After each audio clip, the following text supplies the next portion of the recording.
Good morning, good afternoon, good evening. Welcome back to another of the F125 My Team Career Modes here. We are around 15 of Season 2, headed to the Zandvoort circuit, and we have what appears to be a dry weekend, finally.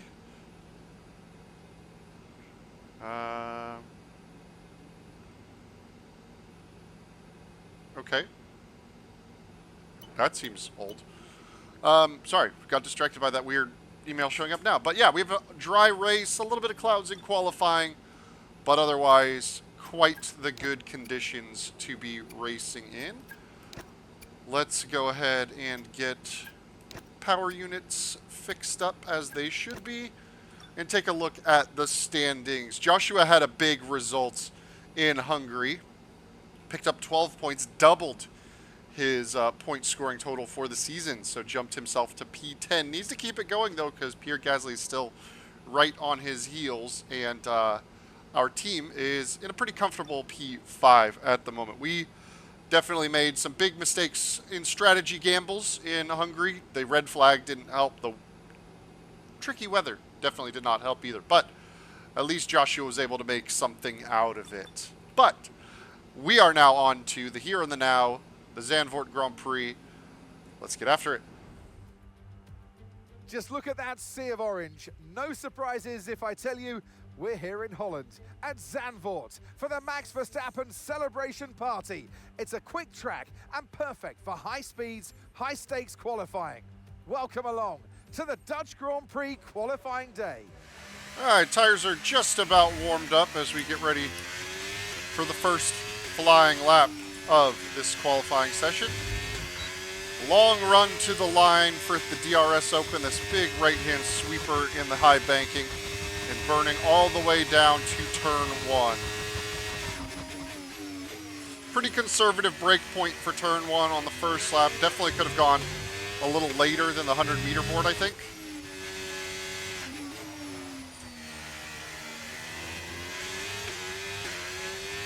But we're just getting a time on the board at the moment.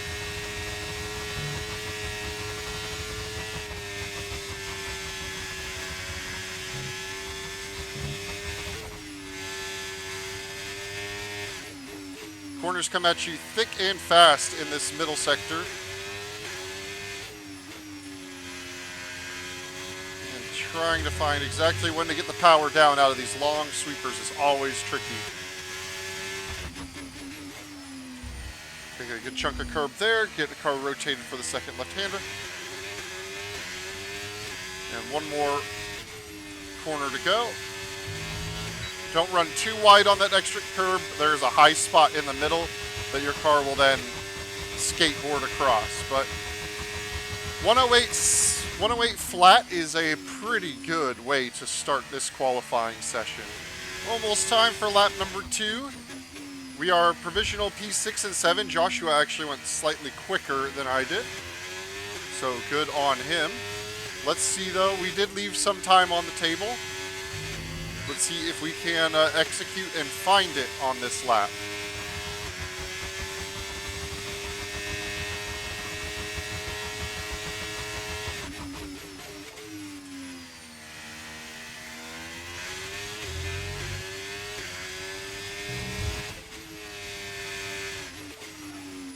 There's that roughly 10th or so into turn one by braking a little later, and then a little bit of time found in turn 3.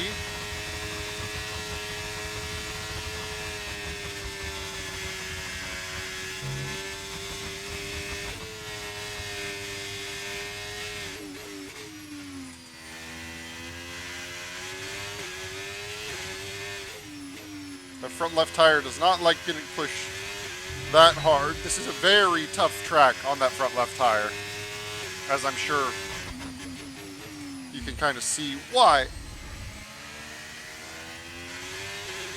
Lots of heavily loaded right-handers. And there's the wide run. Would have been a pretty good lap, but fail into the pit lane. And a slow pit lane, by the way, very slow. All right, last chance to go. We were about a tenth and a half behind Joshua's time, but I'm sure he'll improve. Small track, so tough to find that clean bit of circuit to get the lap started on. You can see we've got the first cars to start their lap are nearly a corner behind us.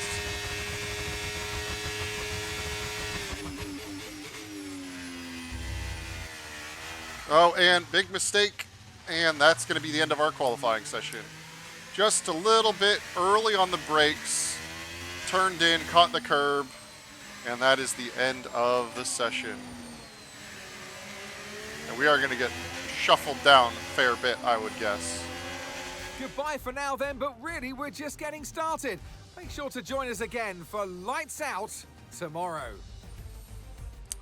Joshua, good results up there in P8. We've got lots of work to do on race day. Starting P12 could have been a lot worse, but I guess the first lap was good enough to keep us in some form of contention. For years, the passionate Dutch fans have been easy to find trackside in races across Europe. Here this weekend, it's even easier to find the Dutch fans as they have a race to call their own once again. A warm welcome to all of our viewers in the Netherlands and around the globe, of course, as we get underway for the Dutch Grand Prix. Zandvoort circuit then, 14 corners, 10 to the right and 4 to the left, with plenty of steep camber and elevation changes to keep our drivers on their toes throughout the 2.6 mile lap. And watch out for cars making use of the DRS zone into turn 1 to attempt an overtake. It's time to take a look at our starting grid for today's race. Lando Norris will lead us away from pole position, with Charles Leclerc alongside.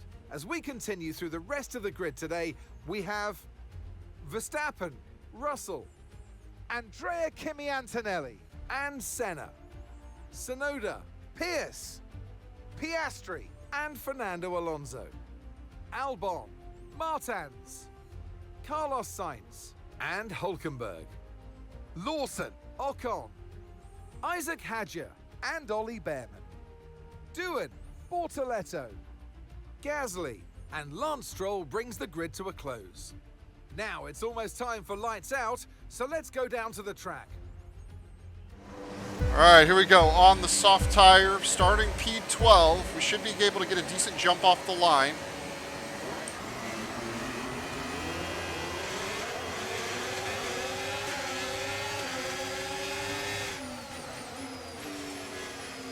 Moderate hold of the lights.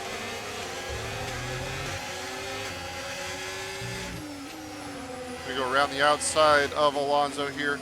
See if we can't just kind of track him up and get that position off of him. Our teammate ahead. No need to attack just yet.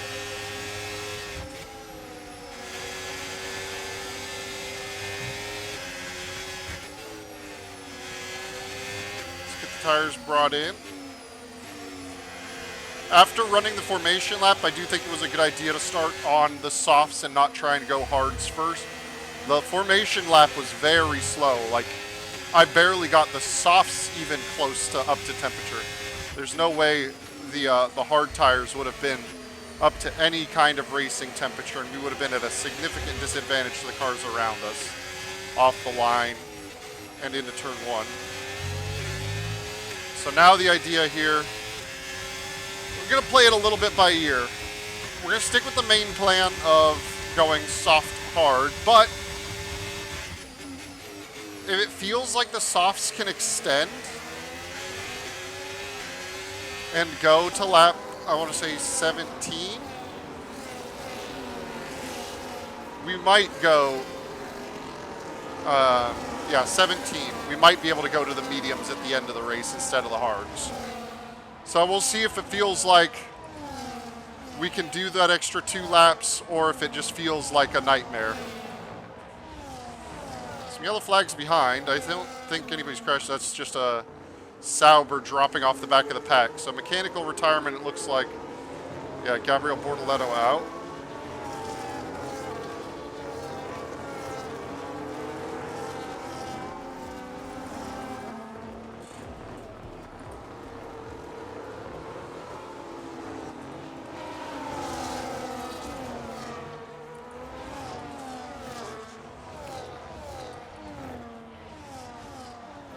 it's time to get past our teammate. Let's see if we can't slingshot up to where the leaders are.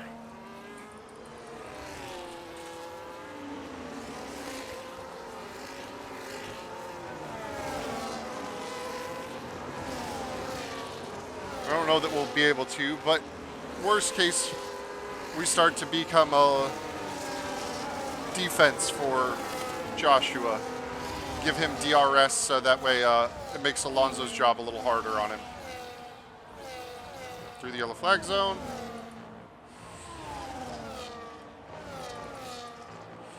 Yeah, definitely don't have the pace to keep up with the leaders.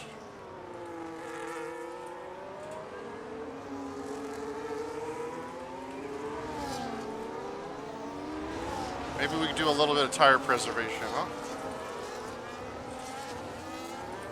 Not push the softs quite so hard.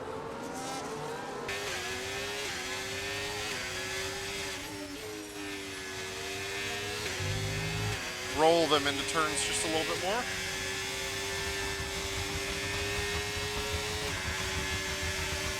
Joshua's gonna have the speed.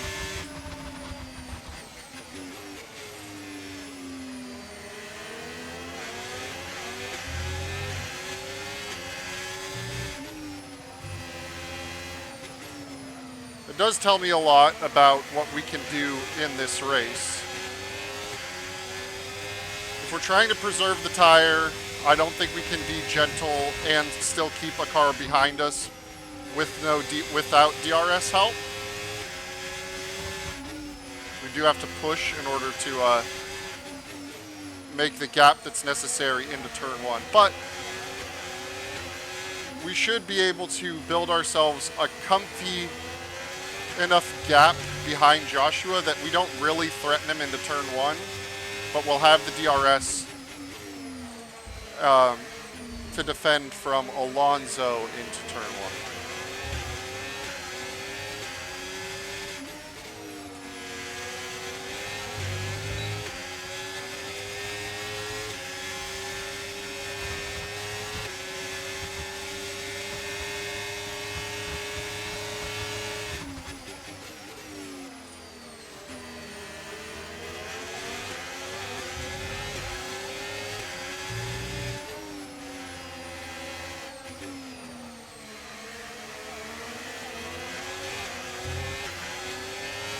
How's the tire looking already? 17% on that front left. We've actually managed to preserve it better than the rear left.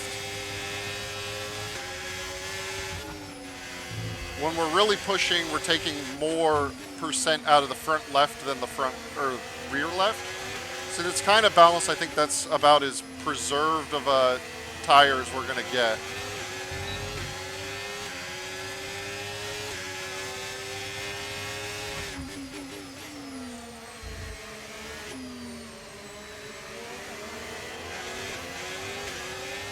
Little pack of us. Got the two Williams, it looks like,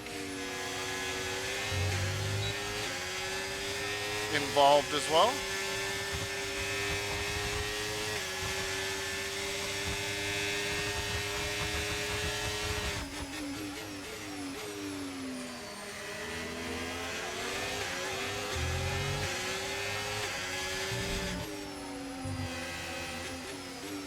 We're boxing this lap, but we're going to build a little bit of a gap between ourselves and our teammates. Kind of back Alonso off of him. We don't want to be undercut by Alonso, so we're just going to slow him down a bit. Oh, nope, our teammate's coming in, so we're going to go long. Okay. Joshua's coming in for his stop.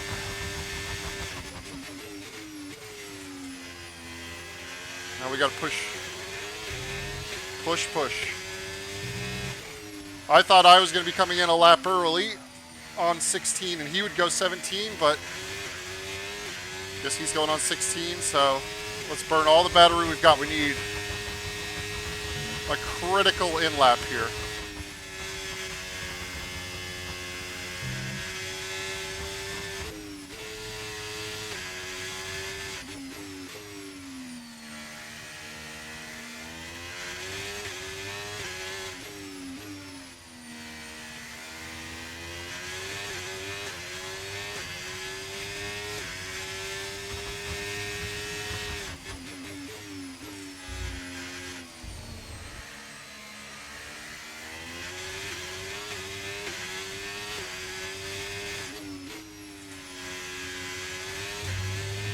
All right, we need a good stop from the team.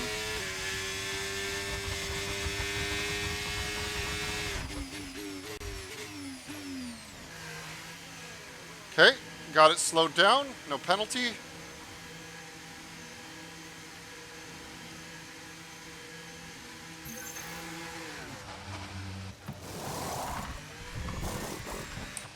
Good stop from the team. Good stop.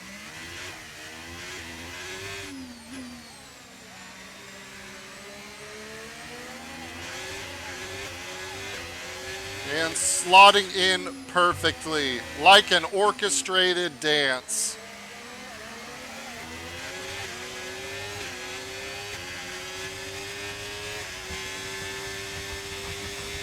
I could not be happier with the way that pit sequence transpired. That was perfect.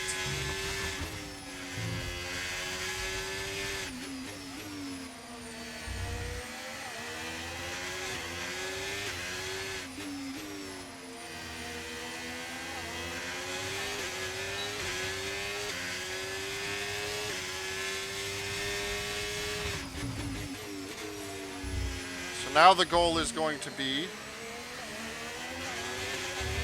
build a nice little gap to Alonso.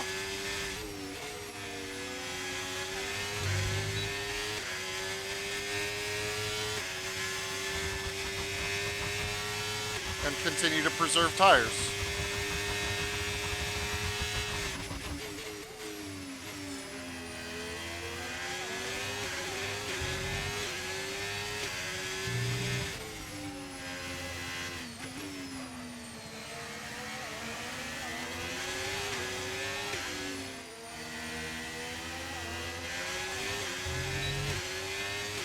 Welcome to the middle portion of this race where there's not a whole lot going on. Managing the tires just with our teammate here. We're gradually increasing the gap to Alonso behind. He's not really catching us. I'm on the medium, so I still need to do some preservation.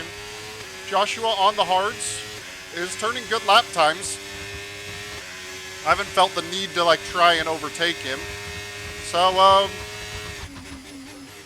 barring anything else interesting happening, like a safety car, we should be able to cruise our way in to a nice double points finish. He qualified ahead, had the pit priority, so I will probably hold position and bring it across the line in formation. But we'll see. Still 8 laps to go in this race, and anything can happen.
Here we are, getting ready to start the final lap of the Grand Prix. Still holding position behind our teammate. No need to risk anything and go for an overtake. We're actually catching up to lapping one of the Hasses that has to have picked up some damage. But, yeah, as mentioned in the little mid-race update, it's been basically just holding station here. We've been just steadily growing the gap to Alonso, and it looks like Sainz actually got by Fernando recently. Didn't really see when that happened. But no need to put any pressure on our teammate. Cruise in for a double points finish, which is a nice result for the team. We were able to preserve the tires in the first stint. Maybe one of the shortest race edits that we will have because, well, aside from the start and the pit stop phase, it's mostly been just hanging out in the wheel tracks of Joshua. So this one will probably be one of the shortest episodes that we'll see because, well, pretty much the entire middle of the race is nothing to watch. Couple little local yellows over the course of the race. Obviously, the, 2 retirements? But still, here we go across the line for a double points finish for the team. Okay, pick up rubber and bring it home.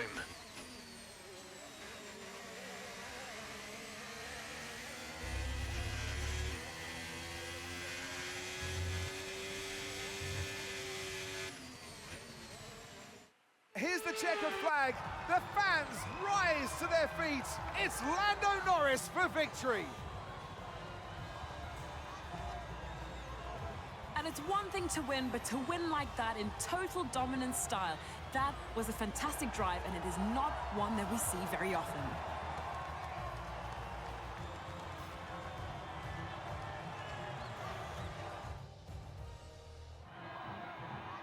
From lights out to the checkered flag, each and every driver has this moment in the back of their mind. Now it's time for their celebrations. Our podium, it awaits. He raises the trophy over his head. Lando Norris, head and shoulders above the rest today. After an event like that, who knows what the sport has in store for us next time out? Be sure to join us once again as we continue to bring you all the excitement of Formula One. Big day for Mercedes, a 1-2 finish. Antonelli going from 5th to 2nd. Leclerc, the one that misses out and drops right down. It was pretty obvious early on that we weren't going to be able to run with the top teams overall pace-wise. So I think a solid 9-10 finish for the team was a good result. Wow, they lapped all the way up to Sainz. We were only the top 10 was on the lead lap. But that's another big win for Lando Norris. I mean, the gap for the drivers championship, 73 points now as we're on the backside of the season. So the number of available races is definitely dwindling. We've still got that P9, P10. Definitely helped out Joshua to pick up 2 points instead of 1 to grow his gap to Gasly just a little bit more. And based on how teams are scoring, we should be pretty settled in to P5 in the Constructors again this season. It's a close battle up at the top, though. 53 points separating the top 3. But let's head on back to HQ and get ready for the next race. Contract windows are open. I think Alex Albon is just a non-starter, essentially. I think it's a guarantee that we offer a contract to Victor. What are the counter offers? I think we can sign him for a little more. So we'll send Victor this contract here. You've sent out counter offer. Basically, here's a better offer for you.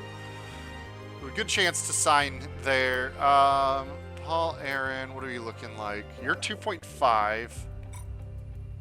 Franco, I don't think we can send you one. So we'll have to wait a little longer. Because what is Joshua? He's 72%. 10.8.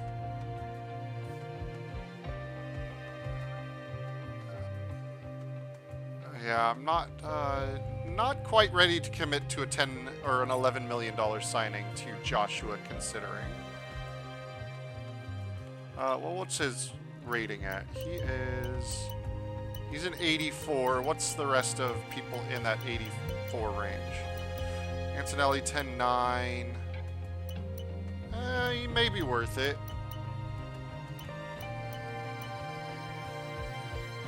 Maybe worth it. We'll see what Franco comes out as. I think it's down to Franco as the second option. Franco or Joshua, obviously. I know that it's only going to be the brakes, which we're not doing. I don't think there's anything else ready to upgrade, but I do want to keep an eye on it just in case the regulation changes hit, because that'll be important. Facility improvements, how are we looking here? 7 days, 23, 5 and 7. Okay. Well, let's go ahead and advance time. Not a lot to do before we get to Monza. Great news. The development of a part is complete, and it's now ready for fitting. Be sure to visit the Assign Upgrades screen when you have a moment. I think they're automatically assigned because we're dual developing. We are creeping our way towards that Red Bull group. I mean, we've had a steady run of upgrades. So we kind of had a dry period in the middle, in the early stages of the season. But now we've got a pretty consistent run of upgrades, but so does everyone else. Where did we stop last season? Yeah, it's going to be like probably another week or two before we start to see the developments come in. Oof. Mercedes, a huge jump at the Netherlands. What did they bring to that car? That is massive. Well, I think it's looking like a Lando Norris championship very much on the cards. But that concludes this one. Thank you all for joining me. As always, I will catch you guys next time. Peace.